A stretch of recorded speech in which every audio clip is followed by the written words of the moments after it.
இந்த நாள் உங்களுக்கு ஆசீர்வாதமாக இருக்கும். இந்த நாள் ஆண்டவர் உங்களுக்காக தந்த வேத வசனம் ரோமர் 12ஆம் அதிகாரம் 11வது வசனம் உங்கத்துல நான் வாசிக்கிறேன். அசதியா இராம ஜாக்கிரதையா இருங்க, ஆவில அனலா இருங்க, கர்த்தருக்கு ஊழியம் செய்யுங்க. அசதியா இராம ஜாக்கிரதையா இருங்க அப்படின்னு சொல்லப்பட்டிருக்கிற வசனம். இதை கேட்கிற தேவ ஜனங்களே, அருமையான சகோதரன் சகோதரியில, உங்களுடைய ஆவிக்குரிய ஓட்டத்திலேயோ நீங்க வாழ்ற இந்த ஆவிக்குரிய ஜீவித்திலேயோ கிறிஸ்துவ வாழ்க்கையிலேயோ என்னன்னு சொன்னா அசதியா இல்லாதபடி ஜாக்கிரதையா இருக்கணும். இன்னைக்கு அசதியா இருந்தா அநேகரை நம்ம பாக்குறோம், இருக்கிற இடமே தெரியாம போயிடுச்சு. ஏன் சொன்னா இது காலம் கடைசி காலமா இருக்கிறது. சாசனம் தனக்கு கொஞ்ச காலமா இருக்குதுன்னு சொல்லி இன்னைக்கு அநேகரை பிரச்சனைகளையும் கோத்திரத்துக்குள்ளையும் ஆளாக்கிறான், அசதியை கொடுக்கறான், சோம்பலை கொடுக்கறான். தான் வாழ்ற வாழ்க்கையை குறிச்சு செய்ய வேண்டிய கடமைகளை குறித்து கூட என்ன செய்யல, ஒரு உற்சாகம் கிடையாது, அசதியாவே இருக்கிறாங்க. ஒரு ஜாக்கிரதை கிடையாது, ஜாக்கிரதை எண்ணம் அவங்களுக்கு கிடையாது. இல்லாதனால இன்னைக்கு அநேக சாசனம் என்ன பண்றான், தள்ளி விட்டதுனால உங்களுக்கு சொல்றதுக்கு ஆண்டவர் ஞாபகப்படுத்தி விட்டாரு. என்னவென்றா இன்னைக்கு அசதியா இராதீங்க. நான் உங்கள்ட்ட கேட்கறது, உங்களோட ஜீவியத்துல, உங்களோட ஆவிக்குரிய ஜீவியத்துல, உங்களோட செபத்துல நீங்க ஆண்டவரை தேட வேண்டிய காரியங்களா அல்லது உங்களுடைய தனிப்பட்ட வேலைகளா எந்த ஒரு விஷயத்திலேயே நீங்க என்ன செய்யணும், உற்சாகமாக சுறுசுறுப்பாக ஆண்டவர் மேல ஒரு பற்றுதலோட காலம் கடைசி காலமாக இருக்குது, ஆண்டவர் சீக்கிரமாக வரப்போறாரு. நீங்க என்ன செய்யணும், எந்த ஒரு விஷயத்தை நினைச்சு நீங்க அசதியாக இராதீங்க, ஜாக்கிரதையாக இருக்கு.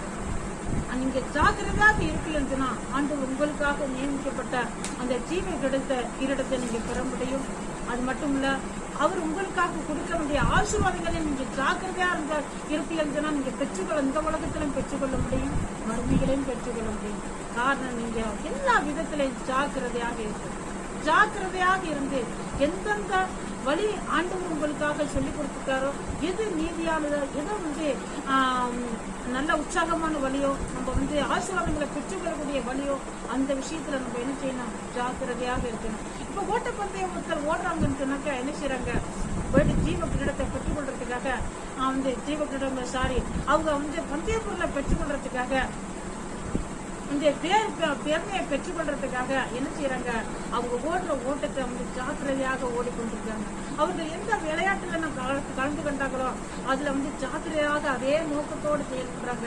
இதை கேட்கிற அருமையான சகோதரன் சகோதரிகளே, நீங்க எந்த விஷயத்திலையும் நீங்க என்ன செய்யணும், நல்ல விஷயங்களுக்கு, ஆசீர்வாதமான விஷயங்களுக்கு, ஆண்டோடைய காரியங்களுக்கு நீங்க என்ன செய்யறது, அசதியாக இராதபடி ஜாக்கிரதையாக இருப்பீங்கன்னா நீங்க ஆசீர்வதிக்கப்பட்டவர்களா இருப்பீங்க. ஏசாப்பா உங்களை ஆசீர்வதிப்பாரு.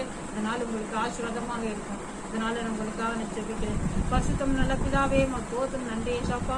ஆண்டவரே, இந்த வேத வசனத்தை கேட்ட இந்த பிள்ளைகளை ஒவ்வொருத்தர தனித்தனியா பேருக்கிறா தொட்டு ஆசீர்வதிங்கப்பா.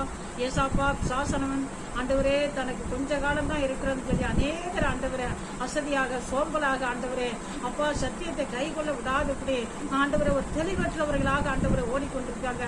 இன்னைக்கு அநேகர் ஆவிக்குரிய ஜீவியத்திலே பார்க்க முடியாம இருக்கிறதப்பா.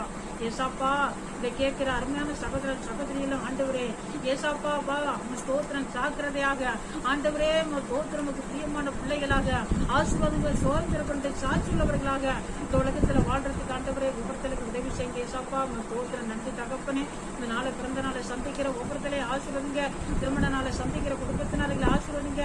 வியாபாரிகள் எல்லாம் தேவன் ஆசீர்வதிங்க. ஏசாப்பா அப்பா மீனவர்கள் குடும்பத்தினர்கள் தேவன் ஆசீர்வதிங்க. ஏசாப்பா ஏசாப்பா ஸ்தோத்திரம் நன்றி தகப்பனே. ஸ்தோத்திரம் ஸ்தோத்திரம். யாரெல்லாம் ஆண்டவரே ஆவிக்குரிய ஜீவத்தில் அசதியாக இருக்கிறார்களோ ஆசீர்வாதங்களை பெற்றுக்கொள்ள முடியாதபடி ஆண்டவரே ஸ்தோத்திரம் முன்னேற முடியாதபடி ஆண்டவரே இவர்களுடைய ஆண்டவரே அப்பா அந்த அசதியான நிலை ஆண்டவரை தகப்பட்டு போய் கிடைக்கிறதப்பா. ஆண்டவரை ஜாக்கிரதையாக விழிப்பாக இருந்து செயல்பட ஒவ்வொருத்தரையும் கிருபைகளை கொடுங்க. இயேசு கிறிஸ்து நாம் ஜெபிக்கிறோம். பரிசுத்தம் நல்ல பிதாவே.